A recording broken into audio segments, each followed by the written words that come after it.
దేవుని వాక్యం చాలా స్పష్టమైనటువంటి మాట ఇక్కడ మనం చూస్తూ ఉన్నాం. శ్రమ ఎందువలన కలుగుతుంది. ఇది చాలా జాగ్రత్తగా, మనం ఎంత జాగ్రత్తగా దేవుని వాక్యం వింటామో ఈ వాక్యం మన హృదయంలో అంత నీటిగా స్థిరపడిపోతుంది. నమ్ముట నీ వలనైతే నమ్మువానికి సమస్తము సాధ్యమే. ఏ విషయంలో అసలు సాధ్యం కాని విషయాలను పట్టుకొని మనము వేలాడుతూ ఉన్నాం. స్వయంగా యేసయ్య అంటున్నాడు, నీకు నమ్మటానికి వీలుంది కదా, నమ్ము. ఈ రోజున పని చేసే శక్తి ఉంది కదా, చెయ్యి. ఈ రోజున పలాని చోటికి వెళ్ళేటువంటి అవకాశం ఉంది కదా, వెళ్ళు. నువ్వు ఎక్కడికి వెళ్ళాలన్నా కూడా, ఏ స్థలంలో ఉండాలన్నా కూడా ధైర్యం ఉంది కదా, జ్ఞానం ఉంది కదా, వాటిని ఉపయోగించు. దేవుణ్ణి మనము ఒక మాట చెప్పి ఏమని, అయ్యా నా పరిస్థితి ఇలా ఉంది, వెళ్ళొచ్చు, అదేం తప్పు కాదు. రెండవది ఏంటంటే, మనము పరిపూర్ణమైన విశ్వాసము ఎవరి మీద ఉంచాలి. ఎప్పుడు ఉంచుతామో అప్పుడు దాని మేలును కళ్ళారా మనం చూస్తాం. హల్లెలూయా. 100% చూస్తాం. మనం ఒక మందు వేసుకునేటప్పుడు అది ప్రార్థనతో వేసుకుంటే ఏమవుతుందో తెలుసా, కార్యం జరుగుతుంది. అది నార్మల్ మందే, కానీ అందులో దేవుని శక్తిని నువ్వు ఎప్పుడు అడిగావో అప్పుడు ఆయన మిక్స్ చేసి ఆ శక్తిని ఇచ్చాడు, దానికి మాన్పగలిగిన శక్తిని ఇచ్చాడు. ఈ రోజున మనం చాలా మంది ఏం చేస్తున్నాం తెలుసా, చిన్న రోగానికి కూడా మరిచిపోయా, అవసరం లేదో ఏమో తెలియదు కానీ ఇచ్చారు, ఏం చేసుకున్నాము. ఆ వేసుకునేటప్పుడు మనం ఎవరిని జ్ఞాపకం చేసుకోవాలి, దేవుని. నువ్వు ఎప్పుడు దేవుని జ్ఞాపకం చేసుకుంటావో దేవుడు అన్ని విషయాల్లో కూడా వాటిని సరిచేసేటువంటి తత్వం, శక్తిని ఇచ్చాడు. ఈ రోజున నీవు దీనిని జ్ఞాపకం చేసుకోలేదు కనుక ఈ రోజు శ్రమను మనం ఎదుర్కొంటాం. అయ్యో, అందుకు యేసు ఏమంటున్నాడు, నమ్ముట నీ వలనైతే నమ్మువానికి సమస్తము సాధ్యమే. అక్కడ ఇంకొకటి కూడా చాలా ప్రాముఖ్యమైనటువంటి మాటను ఒకసారి మనం చూసినట్లయితే అక్కడ కూడా చాలా అద్భుతంగా ఆ మాటను మనం చూస్తూ ఉన్నాం.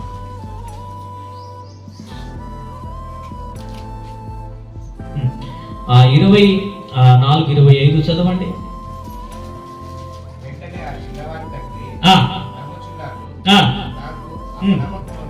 ఉండకుండా సహాయము చేయమని బిగ్గరగా చెప్పాను. పరిగెత్తుకొని వచ్చి, దయ్యమా వాణ్ణి వదిలి పొమ్ము,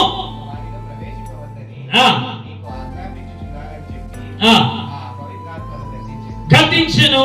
అప్పుడు అది కేకలు వేసి వాని ఎంతో విలువిలాడించి వదిలి వెళ్ళిపోయిన. అంతటా వాడు చచ్చిన వాని వలె ఉండను గనక అనేకులు వాడు చనిపోయారని అనుకున్నారు. అయితే యేసు వాని చెయ్యి పట్టి వాని లేవనెత్తగా వాడు దేవుని బిడ్డలారా, ఇక్కడ ఒక మాట చదువుకున్నాం మనం, వాడు చచ్చిన వాడై ఉండెను. ఇక్కడ మనము కొంతమంది చూసిండొచ్చు, కొంతమంది చూడకపోయి ఉండొచ్చు. అపవాది పట్టినటువంటి వాళ్ళు, దయ్యము పట్టిన దయ్యాల్లో కూడా ఇంకా ఉన్నాయంట, మొండి దయ్యాలు కూడా ఉన్నాయంట. హల్లెలూయా. ఒకసారి నాకు కూడా అనుభవం ఇక్కడే జరిగింది, కింద మందిరం ఉన్నప్పుడు జరిగింది. సో దేవుని మహాకృపను బట్టి దేవుడు వదిలించాడు, దేవుడు సహాయం అయితే చేశాడు. ఇక్కడ నమ్మకము వలన శ్రమ వలన నమ్మకం, ఇవి రెండింటిని మనము టాలీ చేసి చూసినట్లయితే ఇక్కడ ఏమని చెప్తున్నాడు ఆ వ్యక్తితో, నీవు నమ్ము. ఆయన ఏమన్నాడు, నేను నమ్మను అని అన్నాడా? నేనైతే నమ్ముచున్నాను, నాకు అపనమ్మకం అయితే లేదు, నువ్వు బాగు చేస్తావని నమ్మకము నాకుంది. ఆ మాట ఆ వ్యక్తి ఎప్పుడైతే ఆ మనిషితో చెప్పాడో దేవుడు ఆ దయ్యమును గద్దెంపగా అది అతను విలవిలలాడించి కేకలు వేసి బిగ్గరగా విడిచిపెట్టి వెళ్ళిపోయింది. ఒకవేళ ఆ వ్యక్తి అపనమ్మకాన్ని ఏమన్నా కలిగించినట్లయితే ఏంటి పరిస్థితి? ఆ మనిషిలో ఆ దయ్యము అలాగే ఉండినట్లయితే ఏంటి పరిస్థితి? ప్రతి విషయాన్ని కూడా నీ స్వంత ఆలోచన, నీకు ఇష్టం వచ్చినట్టుగా నీ బ్రతుకు, నేను అలాగా, నా మీద నాకు చాలా నమ్మకం ఉంది, నాకు కలిగించిన వ్యక్తి మీద అంత నమ్మకం ఉంది, ఇంత నమ్మకం ఉంది. ఓకే, నీ నమ్మకం ఇప్పుడేం చేసింది? ఆ నమ్మకం నిన్ను ఎలా ఇప్పుడు చేస్తా ఉంది? ఎలా తీసుకొని వస్తా ఉంది? ఏ స్థితికి నిన్ను తీసుకొని వచ్చింది? అయితే స్వయంగా ప్రభు అయిన యేసుక్రీస్తు వారు చెబుతున్నాడు, నమ్ముట నీ వలనైతే నమ్మువానికి సమస్తము సాధ్యమే. ఈ రోజున నమ్ముటలో మనము విఫలమైపోతా ఉన్నాం. మనుషులు నమ్మినంతగా దేవుని నమ్మలేకపోతా ఉన్నాం. మనుషులను నమ్మి మోసపోయి, మనుషులను నమ్మి బాధపడి, మనుషులను నమ్మి రోగం తెచ్చుకొని, మనుషులను నమ్మి పడిపోయి ఈ రోజున మనము దేవుని నమ్మే పరిస్థితులు లేవు కనుకనే ఈ రోజున శ్రమ కలుగుతా ఉంది. ఎందుకు కలుగుతా ఉంది? లోకాన్ని నమ్మినంతగా దేవుని నమ్మలేని పరిస్థితి ఈ రోజున. అరే, నీ ప్రశ్నకు, నీ యొక్క మొండి ఘటమునకు, నీకు ఉన్నటువంటి ప్రతి విధమైన సమస్యకు పరిష్కారం దేవుని దగ్గర ఉంది అన్నప్పటికీ కూడా మనము ఈ రోజు నమ్మలేని పరిస్థితిలో ఉన్నాం. ఎందుకప్ప శ్రమ కలుగుతుంది అంటే మనిషి నమ్ముతూ ఉన్నాం. ఎందుకప్ప శ్రమ కలుగుతూ ఉందంటే మనిషి నమ్మనంతగా దేవుని నమ్మలేకపోతున్నాం. ఈ రోజున ఆ బిడ్డ జీవితంలో దయ్యము పట్టి బిలబిల్లాడిపోతా ఉన్నాడే, ఆ తండ్రి ఎదుకొచ్చి ఒక్కసారి నువ్వు నమ్ముతావంటే ఆయన ఏమంటున్నాడు? నేను నమ్ముతా, నాకు అపనమ్మకం లేనే లేదు. వీనేం చేయాలి? ఇప్పుడు బాగు చేయాలంటే ఇదే నాకు కావాల్సింది. ఆ దయ్యమును ఒక్కసారి గద్దించగా ఏం చేసిందంట? ఆ దయ్యము విలవిల్లాడించి వాడిని ఏ స్థితికి తీసుకొచ్చిందంట? చచ్చిన వాడై ఉండగా. చచ్చిన వాళ్ళని చూస్తే మనము, వాళ్ళు ఏమైనా కదులుతారా? ఆ పరిస్థితిని తీసుకుని రాగా అందరూ అనుకున్నారు వీడు చచ్చిపోయాడు అనుకున్నారు. ఈరోజు మన పరిస్థితులు కూడా అనేకమైనవి చచ్చినటువంటి పరిస్థితులుగానే ఉన్నాయి.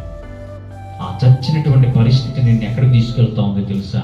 నెమ్మది లేక, సమాధానం లేక, సంతోషం లేక, రోగము వైపు, అనేకమైన సమస్యల వైపు తీసుకుని పోయి ఈ రోజున మనల్ని విలవిలలాడించే ఆ స్థితిలో పడదోలుస్తూ ఉన్నాడు అపవాది.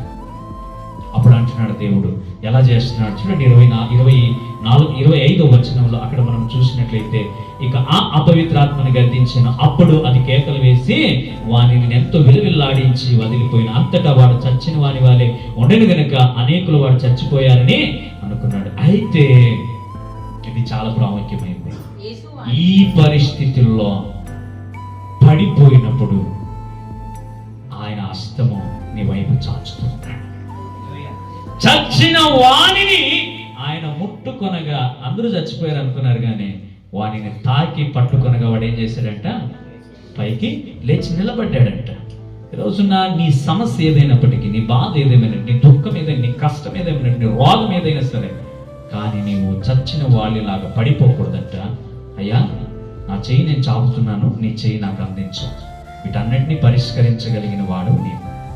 ఒక్కసారి విశ్వసిస్తే ఏం చేస్తుందంట? దేవుని కార్యము మేలు చేస్తుందంట. ఆ శ్రమ అనేటువంటిది నీలో నుండి తొలగించడానికి నీ విశ్వాసము, నీ నమ్మకమే ఒక అద్భుతం. హల్లెలూయా. ఈ రోజున మనలో ఎంతో మందిలో విశ్వాసం లేదు, నమ్మకం లేదు కనుక కార్యాలు జరగట్లేదు. ఎప్పుడు విశ్వాసాన్ని చూపిస్తాము?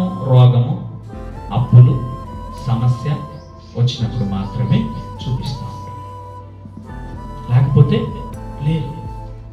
ఇంకొక మాట చదువుకుందాం. అక్కడ కూడా ఒక మంచి మాట రాయబడి ఉంది. మొదటి ఏంటంట? నువ్వేం చేయాలి? శ్రమ కలుపుకుని ఉండాలంటే నమ్మాలంట మొదటి దేవుని మనం, అవునా? రెండవది నీ భారాన్ని ఆయన మీద మోపాలి.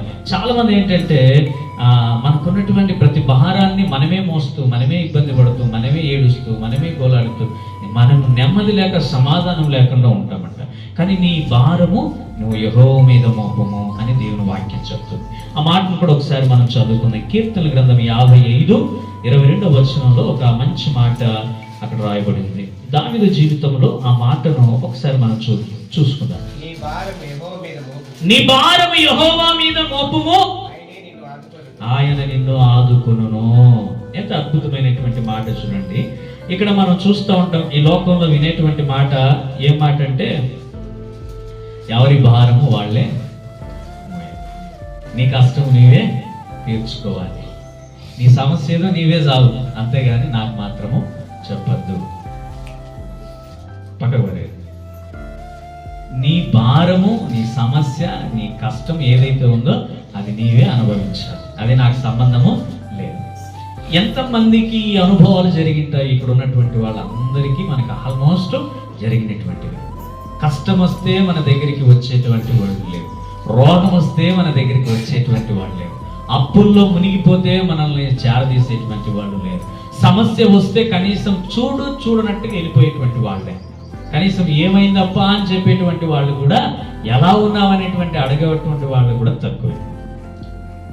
మరి ఇంత భారం నువ్వు మోస్తా ఉన్నప్పుడు నువ్వు అనుకుంటా ఉన్నావు, నేను ఇంత బాధ, ఇంత భారం, ఇంత దుఃఖము నేను మోస్తా ఉన్నానే, కనీసం నాకు ఎవరైనా సహాయం చేసేవాళ్ళు ఉన్నారా అని అంటే, ఇక్కడ ఆయన అంటున్నాడు, ఏమనంటున్నాడు?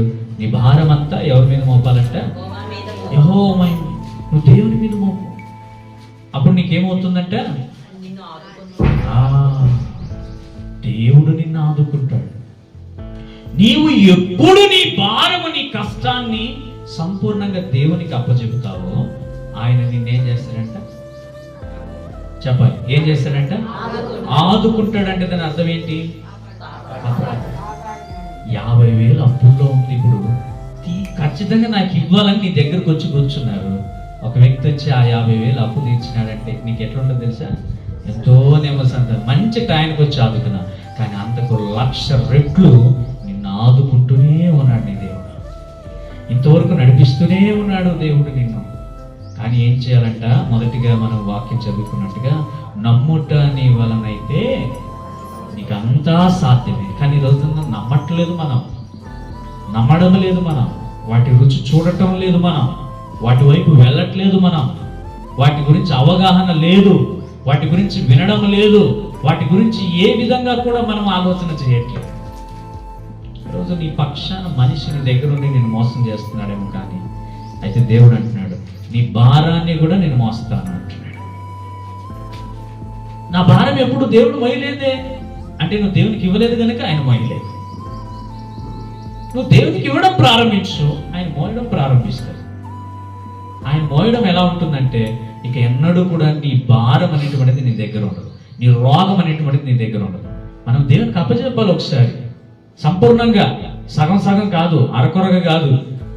మొదట నువ్వు దేవుని నమ్మిన విశ్వాసం నీ నుండి తొలగిపోకుండా కాపాడుకోవాలి. అప్పుడు నువ్వు దేవునికి అప్పచెప్పాలి. అక్కడ ఇంకొక మాట కూడా చదువుకుందామండి. సామెతల గ్రంథము 16వ అధ్యాయం 33వ వచనంలో ఒక అద్భుతమైనటువంటి మాట ఉంది. సామెతల గ్రంథము 16వ అధ్యాయము 3వ వచనం ఒకసారి చదువుకుందాం. యెహోవా మీద ఉంచుము, అవన్నీ కూడా నెరవేర్చబడతాయి. ఇక్కడేం చూస్తామంట? నీ పనుల భారం. ఇక్కడేం చూస్తున్నాము? ఇక్కడేముంది?